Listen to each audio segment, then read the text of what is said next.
It's here, the episode you've been waiting for. Just where should you focus for maximum success in 2023? It's the eCommerce Master Plan Podcast.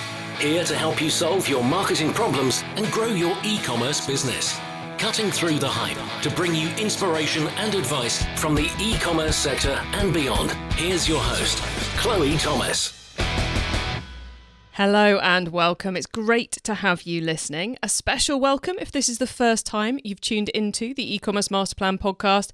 And if you're tuning in for the first time in a while, it's excellent to be chatting to you as well. I'm Chloe Thomas, the creator and host of this multi-award-winning show, and it's my aim in every single episode to bring you inspiring stories and examples of retailers and brands who are striving for e-commerce success and doing interesting things on the path to net zero. Every January, though, we release an episode like this one, your guide to the best ways to grow your business this year. It's usually the most popular episode of the year, and with 2023 shaping up to be an interesting, let's be honest, challenging year, I've worked extra hard to get you a lineup of brilliant experts with excellent tips so you get the best possible advice to help you survive the year ahead and, dare I say it, thrive as well. Please listen right the way to the end of the episode so you don't miss out on any of my guests' top tips for e-commerce growth in 2023 and my own little roundup and take on it all too.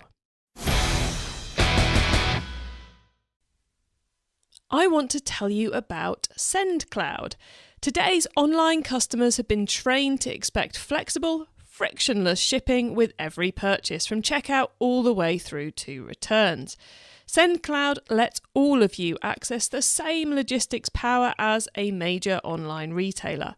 With SendCloud, you can connect to over 80 carriers and 50 integrations in seconds, process orders automatically, print labels in bulk, generate customs forms along with those labels, create branded tracking updates, and set up your own hassle-free returns portal.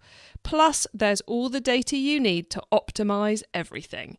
Over 23,000 businesses already love shipping with SendCloud. Create a free or paid account now via ecmp.info/SendCloud. That's ECMP for e-commerce master plan.info/SendCloud and get £50 free shipping credit for being one of our listeners. Okay, let's get on with it. The tips are about to come thick and fast. There is a lot of great advice coming up. We've got 9 experts and some of them have sneakily put in more than one tip. So there's an awful lot coming your way. So to help you make the most of it, we have created a page on our website that you will find at ECMP, that's e-commerce master plan, ecmp.info/420, the number of this episode.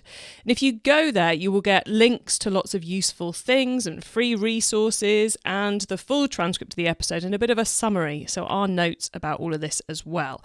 So grab all of that at ecmp.info/420 to make sure you make the most of the amazing stuff coming up. Because you are going to hear from some of the world's top e-commerce podcasters, some of the world's top e-commerce consultants and coaches, and some of those awesome people who work for your favourite e-commerce software vendors as well. All of them are answering the exact same question. What is your top tip for e-commerce growth in 2023? We're going to kick things off with the lovely and very astute Rytis Lauris, co-founder and CEO of Omnisend, because not only are his tips spot on, but he's also done a brilliant job of summing up the challenges we are facing this year.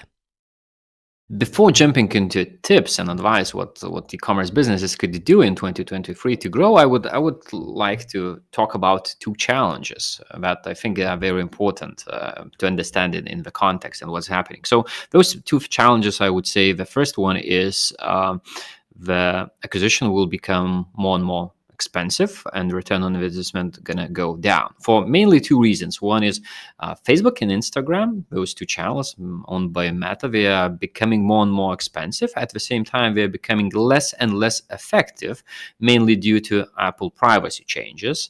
and iOS 14.5, it took a little bit time to really to start like making an effect, an impact after it was rolled out. And I think this is we already see this, and we will continue seeing the dropping efficiency of the main acquisition channel. So search of new acquisition channels will be the biggest challenge for everyone who is selling online. Is it like TikTok? Is it something new?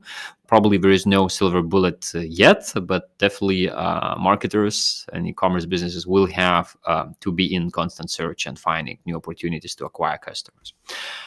Challenge number two is that there will be fewer spontaneous purchases.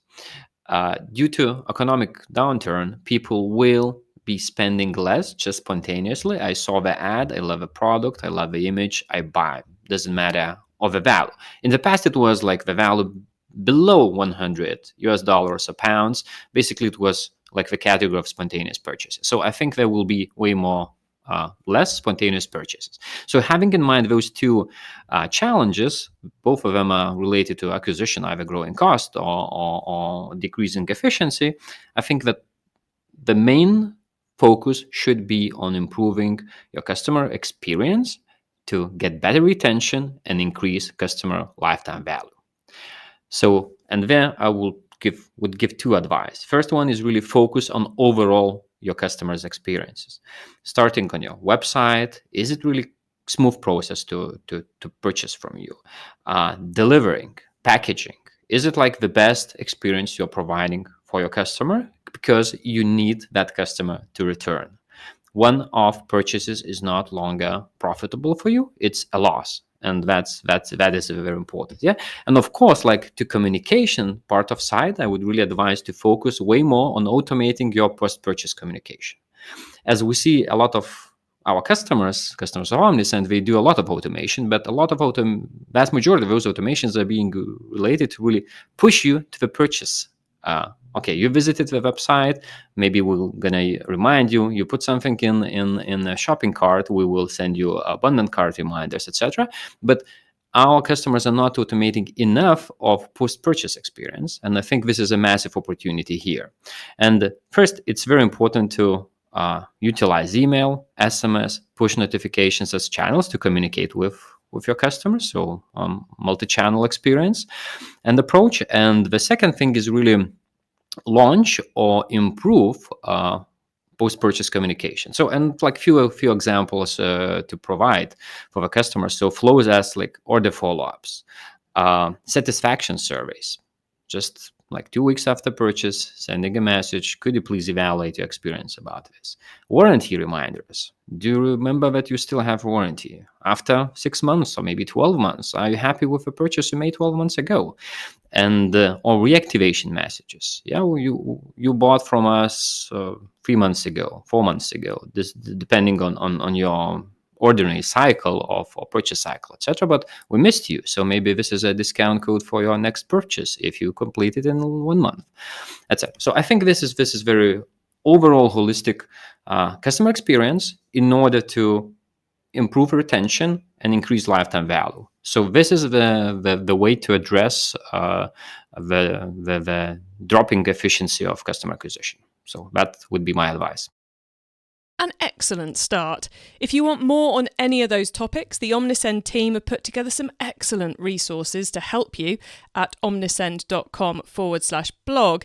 And for a deep dive on just how to improve that post-purchase activity, check out episode 123 on our sister show Keep Optimizing, where Omnisend's Greg takes us through the latest ways to make post-purchase marketing work for you. Building directly on Rytis's tip, but coming at it all from a quite different angle, and with a lot of cool little practical ideas you could deploy, we've got the marvellous Sue Monhait from the Gift Biz Unwrapped podcast. My top tip is controversial because it goes against our natural inclinations. It'll feel like you're wasting time on something small that will barely move the sales needle, except you'll think differently when you see the results. I'm talking about focusing on individual customers versus going for the big play. Establishing a real connection and building a relationship with first-time customers to convert them into repeat purchasers and true fans of your brand. As you know, emotion drives every single sales decision. Having your customers feel individually seen creates that emotional connection. Existing customers are easier and less expensive to move into another sale, too. So why do we always focus on the new? Getting more followers on social who may buy, when the truth is only a very small percentage ever will. Casting a large net in all ways to gather huge numbers without knowing if they're a true match for what we sell. It's time to switch this up in light of the tougher sales environment we find ourselves in. Customers are tighter and more deliberate with dollars these days. There's no question about that. By getting more business from those who have purchased before, you can build on your past successes, and that is what actually allows you to grow. Otherwise, you spin your wheels, continually having to find new customers with nearly 100% churn each and every month. It's a hard way to make progress. A quick Google search shows an average of 15% of customers return again. If you're lucky, you may be up to 25%. But these percentages may mean that they only came back one more time. Why not get them coming back on a regular basis? I know you can make that number higher. Plus, returning customers spend an average of 67% more. The times call for nurturing those who already have pressed your buy button. You can do this by sending emails to existing customers, treating them as an exclusive group with special offers, creating a loyalty program that's a no-brainer for them to sign up for and use because it offers them exactly what they need. Based on your product, you could also add in subscription boxes or auto restock programs. And my favorite, because of its strong emotional impact, reach out personally, one-on-one to a set of customers each week with a personal message. Use their name and maybe even reference the last product they purchased so that they know it's real and not a scripted action to the masses. I love voice messaging for this. It's fast and impressive when someone hears you talking directly to them. What do you say? Lots of options here. You could simply thank them for their business. You could invite them to visit you at a local event you'll be at this upcoming weekend. Tell them about a special that's only for existing customers and why you thought of them specifically for this offer. Ask for input on new flavors or scents that you're considering. Thank them for leaving a product review. So many options. The point is that one-to-one contact. This will leave an impression and set you apart from everyone else. Personally connecting with your customers is the key to sales in 2023. I totally agree with you, Sue. Get personal, get connected. And like Sue said at the start, it might feel a bit weird to start with, but wow, will it pay off. You can find many more brilliant pieces of advice from Sue and her guests on the Gift Biz Unwrapped podcast. Let's shift gears a little now and switch to customer acquisition.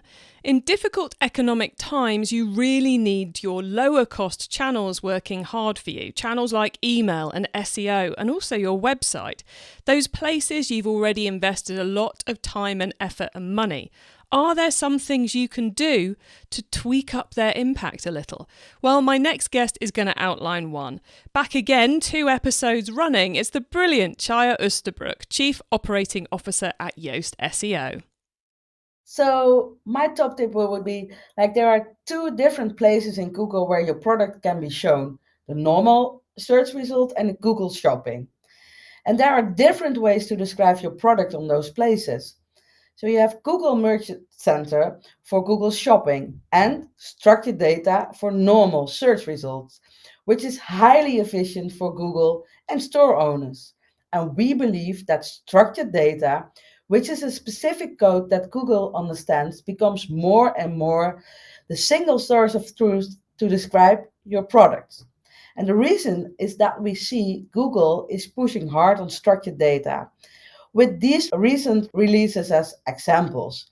So the product highlights, the price drops, the deliver price results, the return policies, and the pros and cons, rich results for comparison sites. So make sure to invest in getting your structured data right. So there's something I didn't know. Now, not only will getting structured schema markup set up correctly on your site improve your normal SEO results, it's also going to have an impact on the organic shopping results as well. One of those areas you can fix once and see the results just continue to fly in. If you want the detail on how to do that, then get yourselves over to the Yoast Academy at yoast.com/academy, where you can find all the how-tos you need for free. Whilst we're on the subject of product data search and new customer acquisition, I think we should listen to the top tip for e-commerce growth in 2023 from BigCommerce's Meghan Stabler.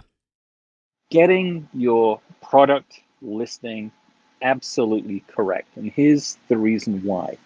You're competing against other merchants vying for that shopper's business across multiple surfaces and through multiple channels. Your ability to stand out based off of the search arguments and terms that they're looking for is critical. So we know that ad spend cost is increasing. We know that the channels where people are shopping are increasing or becoming more formative in their day-to-day life. The use of Instagram shopping, Google shopping, right? Facebook, all the different channels that people go through. And then there are hundreds more on top of that, either depending on your region you're selling into or others. But your product listing, your variants, your colors, your sizes, your schemas are critical to making sure that they are correct. Now, you can take a manual approach to getting that correct, or you can begin to think about using AI technology to do that for you with some of your input, obviously, on what it is, but making sure that your product listings, your product data, your variants are in the right schemas that are required by some of those connecting channels that you want to sell on. Because a Facebook Shops schema is different from an Instagram, is different from a Snapchat, is different from a TikTok, is different from a ... And so how you code, how you require that to be displayed, to be issued, it could be different, is different. And I want people to consider taking away that manual process, or maybe you've got some kind of automated process where you're uploading a CSV file or an Excel file with all the variants and stuff on top of it, is to take that away and really do it in a more automated approach using AI technology. So I think AI, when it comes to improving your product listings, your categories, your variants, and then helping you ensure that the schemas that are required by those channels, the Facebooks, the Instagrams, all those other things, is a must-do imperative for 2023 so that you stand out as a merchant. Yes, let the tech do the heavy lifting so you don't have to worry or spend time fixing product data all over the internet. A great way to make sure you're making the right first impression wherever customers are finding you. Find out more about that at bigcommerce.com. As we're on the topic of AI, recording this episode is always a great way to end my year because I get to catch up with some of my e-commerce pals. The number of times we say, ooh, hold on, we better actually record the tip before we run out of time is, quite frankly, excessive. With our next guest expert, we actually had to double our meeting time in order to stop chatting and record. We just couldn't stop chattering about what's going on in the space at the moment. But it was well worth the extension as Derric Haynie, founder of eCommerce Tech, brought some brilliant AI insight here for all of you. For growth going into 2022, we had a big pivot from acquisition-centric marketing to retention-centric marketing. And certainly that stems off the back of rising ad prices, loss of cookies, and all these other things that made acquisition costs so high that I think a lot of brands and marketers realized that actually selling to your existing customers might be cheaper. So there was a certain economic lever or pendulum that perhaps swung that way. But of course, we should have been paying a closer call to retention in the earlier days, back when it was still very cheap. But I want to kind of change the subject to what I think the most important thing going into 2023 is going to be, is using artificial intelligence in multiple aspects of your business. And so obviously AI is a nice fancy buzzword, which essentially should mean something along the lines shortcutting a lot of decision making along multiple aspects of your business. So if it's AI with live chat, that's generally just some forms of conversational chatbot commerce, or being able to decipher what a person is saying and putting the right message in front of them, which is honestly a little bit more algorithmic than AI. Then you have AI and personalization, which if you're not doing at all is really becoming quite powerful. So being able to recommend upsell, cross-sell products frequently bought together or alternatives to, and understanding who that user is, possibly even before they've landed on the site, to make the best prediction of how to help them navigate the site. Then you have some AI in things like shipping, combining orders together. These are often, again, more algorithmic than true AI, but moving in that direction. You have kind of predictive learning and predictive analytic models that I think are becoming more and more important for these growth stage brands, where instead of having to run the numbers yourself and come up with a hypothesis of what to change or what thing to test, the AI is actually able to pull in the data and see those potential optimizations and say things like, hey, if you lower ad spend on this channel and divert it over to this channel, you'll increase your net new customers by this much and lower your cost per acquisition by that much. And that's certainly happening a lot in the ad tech space, a lot more true AI coming to fruition there. And certainly AI is very powerful in multi-attribution modeling, because everybody's over-reporting on how much they are actually collecting from you. Your email service provider is giving you a big number. Facebook ads and Google ads are giving you big numbers. All a lie. So having a smart tool that no human can really do true multi-touch attribution in a spreadsheet, you really have to use a model for this one. I think that's really important. Then we move into the creative side of AI that I think is going to change really quickly. Right under our noses, we can see these things. We have DALL-E 2, GPT-3, so both text and image and even video now being created completely by artificial intelligence. There's a cool tool called Pencil, try pencil.ai, .co or something. I don't remember exactly what it is. And they're making video assets using AI with your existing brand assets, putting word overlays on it, and then pushing those out to run ads. So your creative team no longer needs to be a videographer, a video production expert, an audio person. All those things can be combined into one, especially if you're using, let's say, influencer marketing UGC, put it into a repository. A tool automatically creates video shorts for it, tests it on ad channels, iterates and improves. And again, there's also AI on the written copy side of things, product detail pages, SEO, and meta tags and descriptions all can be marked up using artificial intelligence, and kind of improve the copy of the site. So improving conversion rate without a human there. So the big word of 2023 and where it's all heading is implementing AI in multiple aspects of your business to streamline operational efforts, increase conversion rate, improve customer experience. And then you need smart people at the helm of these tools to making it successful. So that's my rant on AI going into the next year and beyond, I would argue. I'm always happy to have a knowledgeable rant on AI or anything tech from Derric. And I think it shows just how much possibility there is now for you to lower your workload, improve customer experience, going right back to Rytis's point, and much more if you find the right tech. To do that, head over to ecommercetech.io, where you'll find an amazing list of vetted, powerful tools you can deploy in your e-commerce store. Phew, 5 tips down, 3 to go, as well as my thoughts on it all. So make sure you keep listening for more on retention, acquisition, and how to succeed when consumers have less money to spend. E-commerce Master Plan is supported by some of the greatest companies in the e-commerce sector. Here's a reminder of who they are. Do you want more traffic to your online store and to increase your sales? Yoast SEO, the most used SEO tool in the world, is here to help you do just that. It's your personal coach for writing product descriptions that rank high in the search engines, and it takes care of your technical SEO automatically. With Yoast SEO installed on your Shopify or WooCommerce site, you will increase your chances on rich results, quickly optimize your meta tags, and beat your competitors. I use Yoast to improve the SEO across all our websites, and you can join me now and install Yoast SEO for Shopify or WooCommerce today. Just go to ecmp.info/Yoast to sign up. That's ECMP for e-commerce masterplan.info/YOAST. So ecmp.info/YOAST.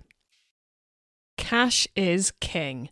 Are you tying up your capital with goods that take months to arrive? Wave goodbye to cash flow headaches with Trade. They pay your supplier invoices up front and you pay Trade back up to 4 months later. This lets you free up capital to invest in your growth. No dilution, no complicated repayment scheme, just a transparent flat fee for each financed invoice. Learn more or apply to see if Trade can help your business grow at trade.io/masterplan. Now, Trade is spelled TREYD, so that's TREYD.io/masterplan.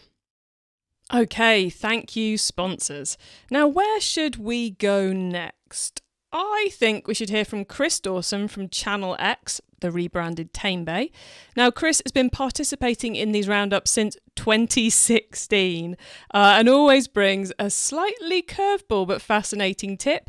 This year, he's tackling how we should be responding to the cost of living crisis and adapting to consumers' desires to go green head on. 2023 is going to be an interesting year because we all know there is a cost of living crisis. Consumers are not only going to have less money in 2023, but in future years, they're going to have less and less money as the recent mini budget measures start to come in. Now, it's an interesting time because I've heard a lot of people saying, you should get into refurbished, you should get into pre-loved. That's what consumers are going to be looking for. And there's a very sound argument for that because especially younger consumers are more and more concerned about the environment and they are very open to greener options. But the reality is, for most businesses, there is not simply an opportunity to say, I'm going to scrap my entire product set and sell refurbished. But what it does tell us is that if you have distressed stock, end-of-line stock, return stock, you should think about, instead of putting it in disposal channels, actually considering having it as an option on your main channels. But that is still actually quite a minor part of most people's businesses. Let's be honest, most people's retail business is in the business of buying goods and selling goods, and those goods are going to be new. So what you should really be focusing on is how can you offer consumers the very best value? Not everyone is going to be absolutely skint. There are some things that people will still need, whether they can afford it or not. For instance, if your car breaks down, you've kind of got to get your car repaired if you've got to go to work. And there'll be things that people need in the house, whether you're selling kitchen items and someone burns their saucepans or their frying pan burns, they're going to need a new one. But they're going to be very conscious on the value proposition.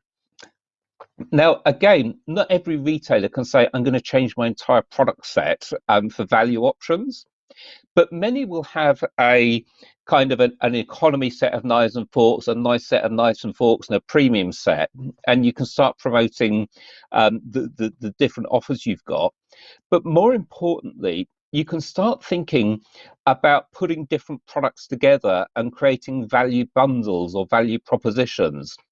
So, for instance, again, while we're talking homewares, if you're selling a set of crockery, why not put an economy set of knives and forks with it and sell it as a set? It adds value. Even though it's the economy knives and forks, you may find consumers kind of forgive you for that if they get a really nice set of crockery to go with it. And it's the crockery they're buying, but just having that added value with it just adds in that extra bit of value to convince them to purchase from you rather than one of your competitors. And I think it is all going to be about, as I say, the value proposition and the service proposition in 2023. People will still want to buy. They will still be forced to buy. School uniforms is another great example, which has been in the news recently, about cutting out badges on school uniforms and allowing people to buy a wider range from some better value retailers. So again, if you're a clothing retailer, school uniforms is something that every child needs every year, not necessarily because they wear out, but children grow. And again, we may not be able to shop at our favourite Gaps and Zaras to dress our boys and girls. So we may be looking at economy options, but parents will still want value options. They don't want something that wash it twice and it fades and falls apart. They're still going to want quality clothing, but perhaps just dropping down one level from their preferred high street brand or a luxury brand to a more affordable version.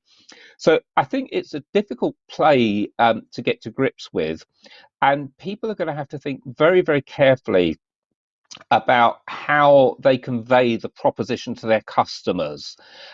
Because if you're selling a school shirt that's white for a 10-year-old girl and someone else is selling a school shirt that's white for a 10-year-old girl, why is yours a better value proposition? Even if it's perhaps more expensive, you really need to set out your stall and explain exactly what benefits and features your product's got and why it's better than everyone else's. So for 2023, top tip, think value, think what the proposition is and the service is that you can actually give to consumers. Thank you, Chris. You've given us lots to think about there. And like he says, get clear on your value and service proposition. Make sure it stacks up for your customer. Okay, let's get super practical now with our last two guests. Next, we've got Jessica Totillo Coster from the eCommerce Badassery Podcast. I've been spending a lot of time looking at my clients and students over this last year, and there are three things that stand out among those who continued to grow in 2022 and those who didn't. One, they had a really clear niche and built a community around it. Two, they weren't afraid to invest in things like expert help, their team, and paid advertising. And three, they leaned heavily into and took advantage of email and SMS marketing. And while I'm technically only supposed to share one top tip, sorry, Chloe, 1 and 2 support number 3. Having a great email and SMS sending strategy isn't going to do much for your business if you don't have enough people on your list or they aren't engaged.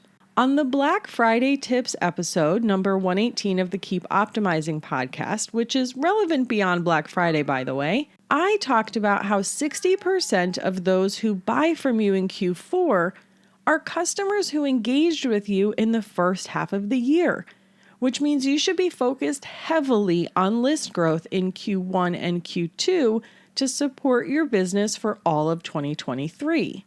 Being really clear on your niche and building a community around it and investing in lead generation ads are both great ways to accomplish this.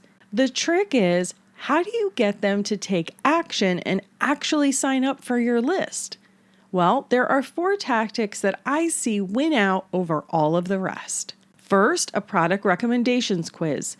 Not only does this help the customer weed their way through your product offering, but it's an easy way for you to collect more data that can be used for a ton of other purposes in your business. 2, product pre-launches. When you're releasing new items, build a list of excited customers who are refreshing their inbox on launch day, just waiting to spend their money with you. 3, social media messaging automation. It's a lot to ask someone to leave a social media platform. Let them join your list right from the DMs. And then 4, create events that matter to your customer and are related to your products. This last one might not make sense for every business, but an example I have seen work wonders is for an e-commerce business that sells yarn. She creates knit-along events a few times per year. Not only does it grow her email list, but she sees a big revenue bump during this time because participants buy their kit for the knit-along directly from her. Ultimately, you'll get out of your email list what you put in. So be active about growing it with fresh, new, excited customers, and the revenue will follow. Jessica, of course you can have 3 cheeky tips when they are this great. A difficult economic year is the time to invest in improving your email content and automations. And if you want more of Jessica's brilliant, tried and tested email marketing advice, go have a listen to her show, eCommerce Badassery. My final guest is Kelly Barner, another brilliant podcast host from the Dial P for Procurement podcast. So, yep, we are getting into fulfillment, or more specifically, returns. My top tip for e-commerce growth in 2023 is to manage your returns. Now, I'm in supply chain, so we typically refer to this area of operations as reverse logistics. An e-commerce company's top-line health is based on their ability to reduce friction and hesitancy for the consumer, convincing them to spend money on something they may never have seen firsthand. The idea of customer experience has to extend beyond the buying process to include what happens when they don't want to keep an item for whatever reason. Make that hard, and you've probably turned them off as a return customer. But make it overly easy, and you've created a bit of a challenge for yourself. The reality is that reverse logistics are expensive. According to the National Retail Federation, returns have more than doubled over the last few years. That, of course, is due in part to the explosion of e-commerce demand driven by the pandemic. But e-commerce companies still have to deal with those costs if they want to protect their bottom line while continuing to grow the top. Returns take a few different but common routes. Some are processed by the company themselves, which requires an investment in in-house manpower. Others are packaged, processed, and resold wholesale, which may or may not be a winning proposition based on the profit margin of the goods we're talking about. Some items are recycled, and others end up in the waste stream, which is the worst option of all. It represents a complete loss of money and value, and it is a practice that goes against many companies' environmental or sustainability program commitments. So, what actions can you take to better address your returns and return processes in 2023? The most important advice I can offer is to be purposeful. Recognize returns as a part of your operation worthy of focused energy. Make sure you baseline. Look at any changes in cost or volume that have occurred over the last few years. This may actually justify a reconsideration of your current strategy. Of course, hopefully it goes without saying, customer experience.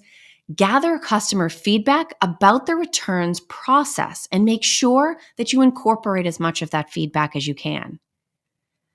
And finally, with an eye to the bottom line, be sure you consider the relative cost to bring an item back to you, whatever method you choose, compared to the option of allowing a customer to keep the item and regift it or donate it for the general good. At the end of the day, however you handle your returns should be driven by the numbers. The right answer will keep your customers happy while costing you as little as possible.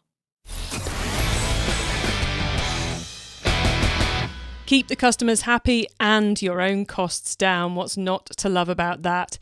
And if you want more delivery and fulfillment insight, then make sure you check out Kelly's podcast, Dial P for Procurement. A huge thanks to all my guests. And how on earth do I sum all of that up for you? Such a selection of eclectic, wide-ranging and super practical advice, which let's face it is what you need at the moment. You need all those little practical wins you can make to make sure you're squeezing your costs and upping your revenues if at all possible. I think even without the economic situation, 2023 is going to be a very different year because of the way the marketing landscape has shifted, which of course includes the increasing competition levels, but it also includes, as many of our guests zeroed in on, our need to improve customer experience levels. So we need to improve our retention marketing, whether it's Sue's one-on-one comms idea or getting your return system sorted. We need to get the foundations right, our value proposition, our schema and product data flows, the right tech to lighten the load. What we also need to do is to adapt our marketing strategies. And I think this is where my tip comes into play.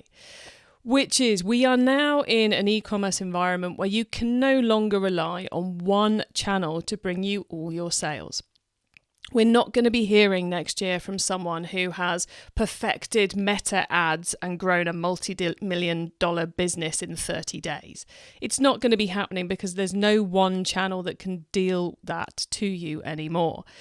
That means you need a mix of channels. You've got to diversify. You need multiple channels working in harmony together. That's essentially my tip for 2023. Find a way to make the channels you're already using work better together. That means consistency of message, consistency of targeting, consistency of promotions, and start exploring some of the more blue ocean channels you can be using to drive your growth.